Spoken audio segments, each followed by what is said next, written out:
if cycle time is very important and you want a high cycle time and you want to make sure that you are maximizing the labor of your employee, then doing the A and B side is the way to go, because you can have an operator load in the parts on the A and B side and then hit the cycle start button. It'll rotate in, and then you will have a completed part that the operator can take out, and then they can start loading in the child parts to perform the next weld while the robot on the inside is performing the weld. Versus, let's say, for instance, you don't have maybe an A and B side, and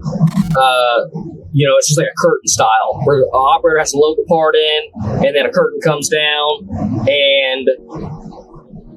then the operator sits idle, kind of just waiting on the robot to get done with the operation. Now, you don't need 3 axes to make that happen. You just really need the A and the B side. But a lot of times, using a positioner so that you have an A and B side, that's one of the major advantages, is just keeping an operator busy so they can continually load parts.